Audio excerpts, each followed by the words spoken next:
তো রেডমির তরফ থেকে নতুন একটা মোবাইল লঞ্চ হচ্ছে, যেটা আছে রেডমি নোট 15 প্রো প্লাস। তো এই মোবাইলটার জন্য কিন্তু অনেকেই অপেক্ষা করে বসে আছেন যে এই মোবাইলটা কেমন কি বেরোবে, কারণ এই মোবাইলটা 1 বছর আগে থেকে কিন্তু এই মোবাইলের লিক্স কিন্তু আসছে আমাদের কাছে। যে আমি আগেও একটা ভিডিও বানিয়েছিলাম যে এই মোবাইলটা নিয়ে, যে এই মোবাইলটা হাইপ কিন্তু বিশাল একটা ক্রিয়েট করেছে মার্কেটে। এর নিউজ কিন্তু অনেক দিন আগেই, 1 বছর আগেই প্রায় পাওয়া গেছে যে এই মোবাইলটা কেমন কি হতে পারে। তো এই মোবাইলে আবার একটা সেকেন্ড কিন্তু নিউজ আসছে, যে সেকেন্ড কিন্তু লিক্স চলে এসছে পুরোপুরি, যে এই মোবাইলটা কেমনভাবে কী বেরোতে পারে, কী স্পেসিফিকেশন দিতে পারে এই মোবাইলটা, সব কিন্তু ডিটেলস চলে এসছে। যদি কী হালে ফেস বলি, এই মোবাইলের যে ডিসপ্লে হতে চলেছে, এই ডিসপ্লে কিন্তু প্রথম যে ডিসপ্লে দেওয়া হচ্ছে, যে স্যামসাংয়ের ডিসপ্লে কিন্তু এই মোবাইলে ইউজ করা হচ্ছে। ওকে, আর তার সঙ্গে সঙ্গে কিন্তু রেয়ারেও কিন্তু আপনারা একটা ছোটো একটা ডিসপ্লে পাবেন এই মোবাইলের সঙ্গে, এমনই কিন্তু নিউজ কিন্তু আমাদের কাছে আসছে। ঠিক আছে, আর আপনাদেরকে বলে রাখি যে স্যামসাংয়ের যে ডিসপ্লে ছিল S20 আলট্রা, তো সেই কোয়ালিটির ডিসপ্লে কিন্তু এই মোবাইলে ইউজ করা হচ্ছে, এমনই কিন্তু নিউজ কিন্তু আমাদের কাছে আসছে। আর একটা কথা যদি বলি এখানে, যে ক্যামেরাও কিন্তু এর একটা বিশাল ক্লিয়ারিটি ফিচার হচ্ছে। ক্যামেরাও কিন্তু বলা হচ্ছে নাকি যে স্যামসাংয়ের যে S20 সিরিজের যে আপনার ক্যামেরা কোয়ালিটি হচ্ছে, সেই রকমই ক্যামেরা কোয়ালিটি কিন্তু এই মোবাইলে হতে পারে, এমন কিন্তু নিউজ কিন্তু আমাদের কাছে আসছে। ওকে, তো চলুন আজকে এই ভিডিওতে বলবো যে এই মোবাইলের কী আছে স্পেসিফিকেশন, কী ডিটেলস সব কিন্তু বলবো। আর যদি প্রাইসটা আপনারা শোনেন, প্রাইসটা শুনে কিন্তু অনেকে অবাক হয়ে যাবেন যে এত কম টাকাতে কিন্তু এই এত স্পেসিফিকেশন, এত ডিটেলস কীভাবে দিতে পারছে এই মোবাইলে।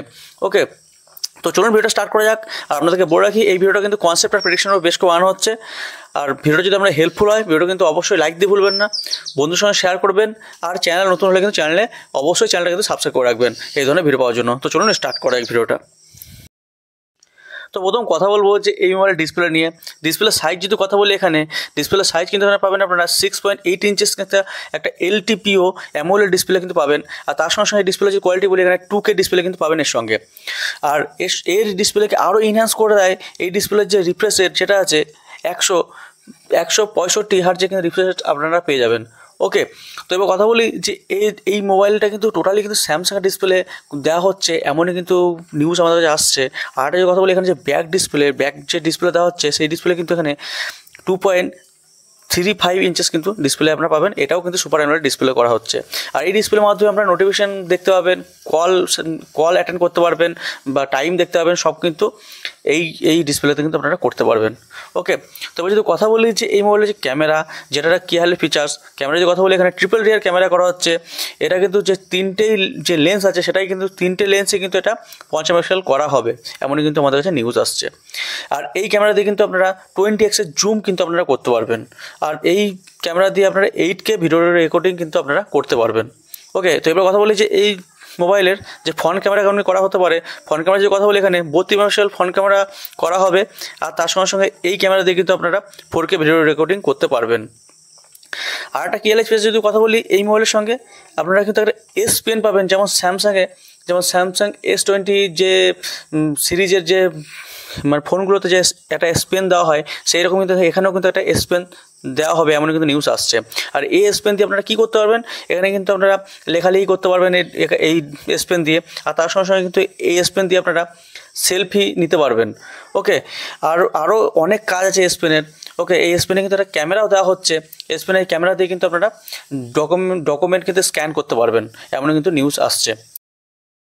তো এরপর কথা বলবো যে এই মোবাইলের পারফরমেন্স কেমন কী করা হতে পারে।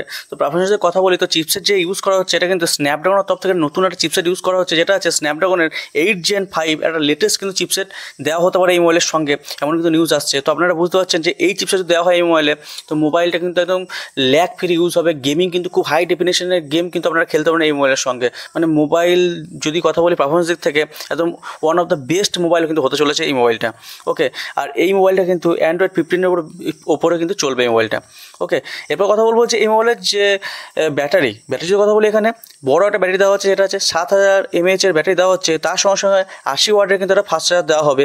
আর তার সঙ্গে একটা কথা বলি, যদি এর সঙ্গে এই মোবাইলে কিন্তু ওয়্যারলেস চার্জারের সাপোর্ট দেওয়া হচ্ছে, যেটা আছে ওয়্যারলেস চার্জার, এর কিন্তু 25 ওয়াটের কিন্তু ওয়্যারলেস চার্জার আপনারা সাপোর্ট পাবেন। আর যদি কথা বলি রিভার্স চার্জারেরও সাপোর্ট দেওয়া হচ্ছে, যেটা আছে 10 ওয়াটের কিন্তু আপনারা রিভার্স চার্জারের সাপোর্ট কিন্তু আপনারা পেয়ে যাবেন।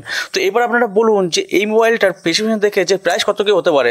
তো আমার যেটা ধারণা, সেটা কিন্তু বলে দিই আপনাদেরকে, এর কিন্তু 50,000 টাকার ওপরে কিন্তু প্রাইস হতে পারে। এবার আপনারা কমেন্ট বক্সে করে জানান যে এই মোবাইলটার এই স্পেসিফিকেশনে লঞ্চ করলে এই মোবাইলটার প্রাইস কত কী হতে পারে, আমাকে কিন্তু অবশ্যই কমেন্ট বক্সে করে জানাবেন। ওকে, তো এই ছিল আজকের ভিডিওতে। আশা করছি ভিডিওটা আপনাদের হেল্পফুল হবে। যদি ভিডিওটা আপনাদের ভালো লাগে, লাইক দিয়ে বলবেন, না বন্ধুদের সঙ্গে শেয়ার করবেন। আর এই ধরনের ভিডিও পাওয়ার জন্য কিন্তু চ্যানেলটা অবশ্যই সাবস্ক্রাইব করে রাখবেন। তো চলুন আজকের মতো এই পর্যন্তই, পরবর্তী ভিডিওতে আবার দেখা হচ্ছে।